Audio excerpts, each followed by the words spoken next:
As a kid, all a nigga wanna have was a Burberry scarf and $3 in my pocket.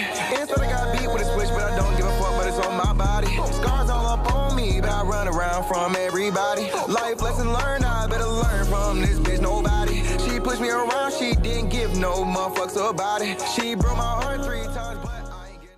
The 2021 college football season is just around the corner, and the player who I'm the most excited to watch going into this season is Alabama quarterback Bryce Young. Now, this is the time of the year where people start to give you their record predictions and they start to rank all of the potential starting quarterbacks in every conference from worst to best. And in almost every single SEC quarterbacks rankings that I've watched this offseason, Bryce Young has either been ranked the third, second, and on some people's list, the best quarterback in the SEC going into the upcoming college football season.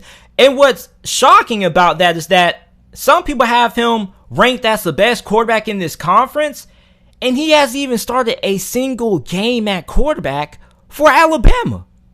Now, I understand why a lot of people are really high on Bryce Young going in despite not starting a single game yet in his college career, because this guy was a high school phenom coming out of modern day. He was the best dual threat quarterback and the second best player nationally in the class of 2020 as a 5-star recruit. And I easily think that Bryce Young, bold statement, is the most talented quarterback that Nick Saban has had during his time being the head coach at Alabama.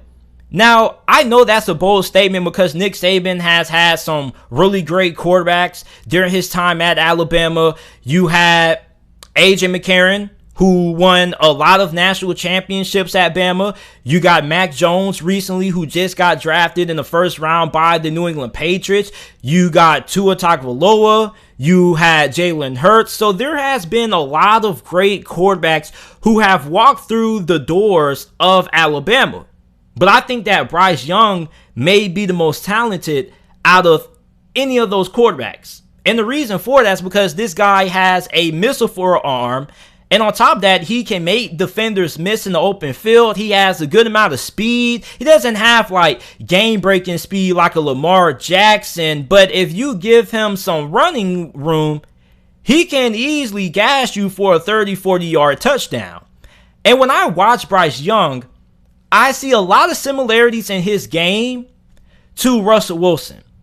Now, I've also seen a good amount of Alabama fans compare him to Tua, and I understand why, because they kind of have like similar body structures, but I think him and Tua are two completely different quarterbacks. I think the most accurate comparison that I have for Bryce Young is Russell Wilson, simply for the fact that they have similar skill sets. They're both really good when it comes to extending plays inside of the pocket and outside the pocket. And on top of that, they throw two really good deep balls. Russell Wilson is the most accurate deep ball thrower in the NFL currently. And Bryce Young during the spring game was really accurate throwing the ball down the field. As a matter of fact, I would go as far to say that he was a better deep ball thrower, or he is a better deep ball thrower than Mac Jones. I think he's an accurate deep ball thrower, and on top of that, he has a way stronger arm than what Mac Jones and Tua had. And Mac Jones has a really solid arm. Don't get that twisted. A lot of people think that Mac Jones has an average arm, but Mac Jones actually has a pretty good arm. But when you look at Bryce Young, this man is able to throw passes in between 2-3 defenders into really tight windows. When I was watching the spring game a couple of months ago for Alabama, he had this one touchdown, like he just threw it into a really tight window and it ended up going for a touchdown. I was just like, wow. And on top of that, this guy is really nimble. Like he's like Houdini playing quarterback. Like when you think you got him down, he's breaking out of a sack and he's rolling outside the pocket, looking to make a play.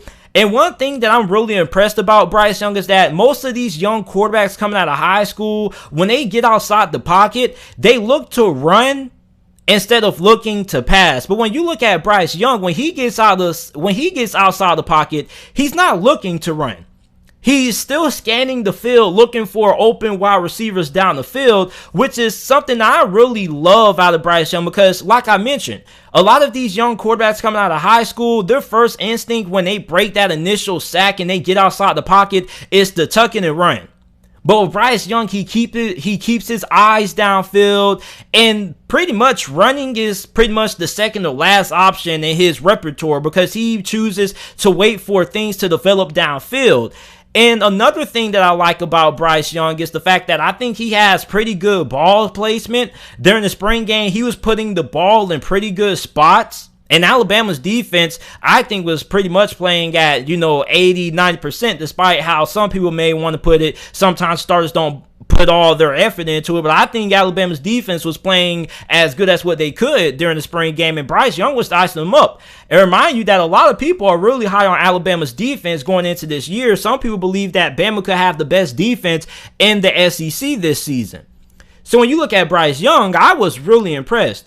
And even going back to his high school tape, I was really impressed. Like, there's just this one throw that I don't really know how to describe. It's like he's like flicking the football. When he goes down, he flicks the football. He either flicks it forward downfield or he's like flicking it to somebody in the proximity. I don't really know how to describe it. I don't really know. It's like a flick. If you watched him play at not modern day, you know what I'm talking about. It's like a little flick. It's like, I don't know how to describe it, man. Like, it's really hard. I really want to show it, but I don't want the video to get copyrighted. But if you guys watched Bryce Young play, you know what I'm talking about. It's like this weird flick that he does. And it's just really incredible, like, how hard it is to bring this guy down. Because when you think you have him down, he's still able to get the ball down the field. And he's able to throw the ball off platforms from different angles, similar to Aaron Rodgers. So his improvisation skills are off the freaking chains. And that's something that Mac Jones and Tua weren't really all that great at doing, was being able to extend plays outside the pocket. Like, Tua was okay at it from a degree, but Mac Jones was more of your prototypical drop back quarterback where he'll get the snap and he'll just drop back, and if the play broke down, the play was pretty much over. But with Bryce Young, there's never a single play that is over with this man. Literally. Like, you think the play is over and this guy's breaking out of 2-3 sacks, and he's really nimble. He's not, the most big. He's not like incredibly big, which is really weird. He's not like big or thick or anything like that, no homo, but he's like really slim. He's like a really slim 5'11", almost 6-foot quarterback, but it's really hard to bring him down because he's just so nimble and so shifty. Like, you guys ever played football in their neighborhood growing up, and you always had that one guy or that one person who you were playing with that just nobody could bring down, not because he was incredibly big or anything like that, but simply for the fact that he was just so shifty, he was just so nimble. And I know you guys had a couple of players, if you ever played football, you had a couple of players on your team who were like this. When they got the ball in their hands, they were just incredibly shifty and they were really hard to bring down. That's what I see in Bryce Young. Now, he's not a burner. He does have pretty good speed, but it's not like, 4.3 or 4.2 like generational speed, but he definitely does have enough speed that if you give him the opportunity to have a free 30, 40-yard rush, he's going to take it, and he's probably going to gas you for a touchdown. You also can run read options with them, RPO. So the playbook opens up a lot more with Bryce Young at quarterback for Alabama. Now, I think that Bryce Young this year is going to throw for 34 touchdowns to 7 interceptions, and he's probably going to have 400 rushing yards on the ground and 5 rushing touchdowns. I think he possibly could have a better season this year than what Mac Jones had last year. And Mac Jones had a phenomenal season. And a lot of people have him penciled in as a finalist for the Heisman Trophy. Now, I'm not going to go as far to say as him being the best quarterback in the SEC, because I'm one of those wait and see people. I don't like to, just go ahead and throw out, predictions willy-nilly without seeing somebody play. But I definitely understand why some people have him ranked as the best quarterback in this conference despite not starting yet. But I'm really excited to see Bryce Young play this year. And on top of that, Alabama's going to have him for at least the next 2 to 3 years. And when I watch him, I think he has a lot of similarities to Russell Wilson. And the more I watch him, the more I start to see him. So you guys let me know how good you guys feel Bryce Young will be for Alabama in 2021. Make sure that you guys like the video, subscribe to the channel for more college football videos and NFL content. And thanks for watching.